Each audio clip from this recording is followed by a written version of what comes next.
आज आपण वांग्याची भाजी साधी आणि सोप्या पद्धतीने करणार आहोत. त्यासाठी मी वांगे घेतलेले आहेत, कोथिंबीर घेतली, कढीपत्ता, अद्रक, लसूण, कच्चं खोबरं, लाल तिखट, जिरे, मोहरी, मीठ आणि शेंगादाण्याचा कूट घेतलेला आहे. कोथिंबीर, कढीपत्ता, अद्रक, लसूण आणि खोबरं आपण वाटून घ्यायचं. मीठसुद्धा चवीनुसार त्याच्यातच वाटून घ्यायचं.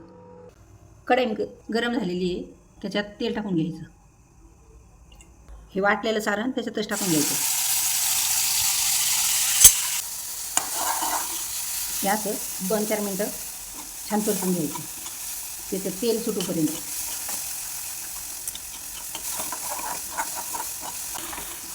ही भाजी चवीला खूप छान लागते. पुरी संग, साध्या चपाती किंवा भाकरी संगसुद्धा छान लागते. त्याला तेल सुटायला लागलेलं आहे. कमी गॅस करायचा. हे लाल तिखट मी 1 चमचा टाकले, तुम्ही तुमच्या आवडीनुसार टाकू शकता. आणि वाटतानाच मी मिठाचा वापर केलेला आहे.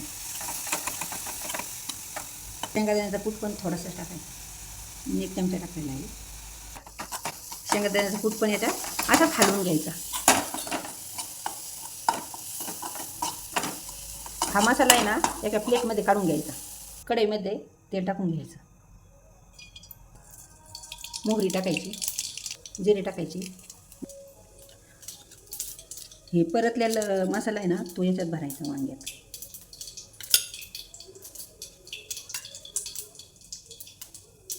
हे कढईमध्ये ठेवून द्यायचं.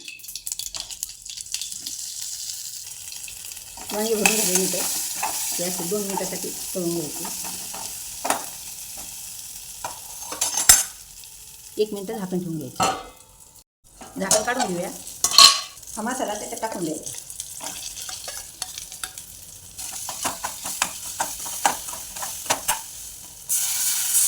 तुम्हाला जेवढं पाहिजे तेवढं पाणी टाकून द्यायचं. तुम्हाला जर घट्ट पाहिजे असं तर कमी पाणी टाकायचं.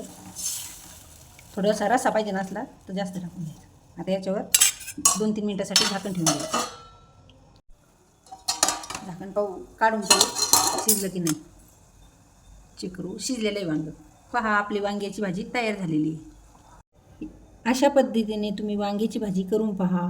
तुम्हाला आवडल्यास शेअर आणि लाईक करायला विसरू नका.